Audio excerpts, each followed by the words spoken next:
अस्सलामुअलैकुम दोस्तों, आज हम घूमने आए हुए हैं कुतुब मीनार। चलो आपको भी दिखाते हैं।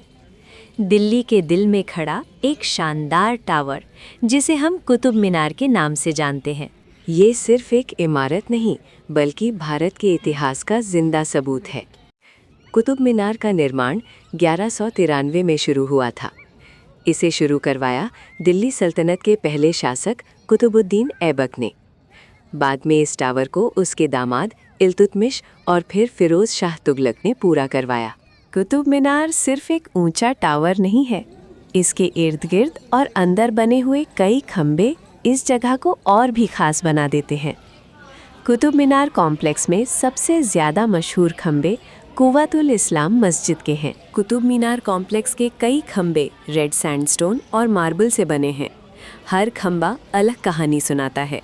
कहीं पर बारीक कार्विंग है, कहीं बिल्कुल सिंपल डिज़ाइन। ये खंभे सिर्फ इमारत को सहारा देने के लिए नहीं बनाए गए थे, बल्कि ये उस दौर की कला, संस्कृति और इतिहास को संभाल कर रखते हैं। कुतुब मीनार के ये खंभे आज भी खड़े होकर भारत के अलग अलग युगों की यादें एक ही जगह पर जोड़ देते हैं। कुतुब मीनार की ऊंचाई लगभग 73 मीटर है। इसमें 5 मंजिलें हैं और हर मंजिल के डिज़ाइन में अलग खूबसूरती नज़र आती है। रेड सैंडस्टोन और मार्बल से बनी ये इमारत इंडो इस्लामिक आर्किटेक्चर का बेहतरीन एग्जाम्पल है। इस टावर पर लिखी हुई अरबी आयतें और नक्काशी उस दौर की कला और मजहबी पहलू को दिखाती हैं। इसे 12th सेंचुरी के एंड में बनाया था, जब नॉर्थ इंडिया में बड़े पॉलिटिकल बदलाव आ रहे थे। उस वक्त पृथ्वीराज चौहान जैसे हिंदू राजाओं का राज था। 1192 में मोहम्मद घौरी ने पृथ्वीराज चौहान को हरा दिया। इस जीत के बाद मोहम्मद घौरी ने अपने विश्वसनीय सेनापति कुतुबुद्दीन ऐबक को दिल्ली का गवर्नर बना दिया। कुतुबुद्दीन ऐबक बाद में दिल्ली सल्तनत का पहला सुल्तान बना। उसने अपनी जीत और नए इस्लामिक रूल की शुरुआत को यादगार बनाने के लिए एक बड़ी मीनार बनवाने का फैसला किया। ये मीनार कुव्वत-उल इस्लाम मॉस्क के पास बनाई गई, जो दिल्ली की पहली मस्जिद थी। कुतुब मीनार के पास ही कुतुब कॉम्प्लेक्स है, जहां कुव्वत-उल इस्लाम मस्जिद और आयन पिलर मौजूद है।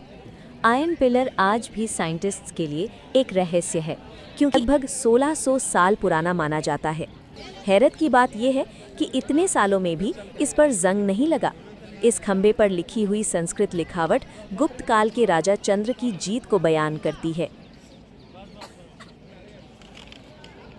कुतुब मीनार का काम लगभग 1199 एडी में शुरू हुआ, लेकिन कुतुबुद्दीन ऐबक सिर्फ पहली मंजिल ही बना पाया, क्योंकि 1210 में उसकी मौत हो गई। इसके बाद उसके दामाद और अगले सुल्तान इल्तुतमिश ने कंस्ट्रक्शन आगे बढ़ाई और बाकी मंजिलें तैयार करवाईं। हर साल लाखों टूरिस्ट्स यहाँ आकर भारत के इतिहास को महसूस करते हैं। कुतुब मीनार हमें ये याद दिलाता है कि इतिहास सिर्फ किताबों में नहीं, बल्कि इन पत्थरों में जिंदा होता है। इस मीनार की आर्किटेक्चर बहुत ही खास है। ये रेड सैंडस्टोन और मार्बल से बनी हुई है। मीनार के चारों तरफ कुरान की आयतें और खूबसूरत अरबिक इंस्क्रिप्शंस लिखी हुई हैं।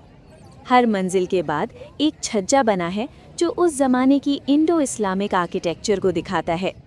आज Qutub Minar UNESCO world heritage site है और दुनिया भर से लोग इसे देखने आते हैं। ये मीनार हमें याद दिलाती है कि भारत का इतिहास सिर्फ जंगों का नहीं, बल्कि कल्चर, आर्किटेक्चर और फेथ का भी इतिहास है। कुतुब मीनार सिर्फ एक जीत का निशान नहीं, बल्कि उस दौर की रिलीजियस और कल्चरल पहचान भी था।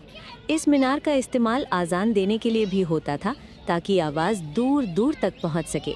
ये मीनार उस समय के लोगों के लिए रास्ता दिखाने वाली एक पहचान भी थी। टाइम के साथ कुतुब मीनार को कई बार नुकसान भी पहुंचा।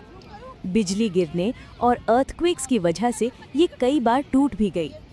14th सेंचुरी में सुल्तान फिरोज शाह तुगलक ने इसकी मरम्मत करवाई और ऊपर की मंजिल को फिर से बनवाया। ब्रिटिश रूल के दौरान भी इस मॉन्यूमेंट की रिपेयर हुई।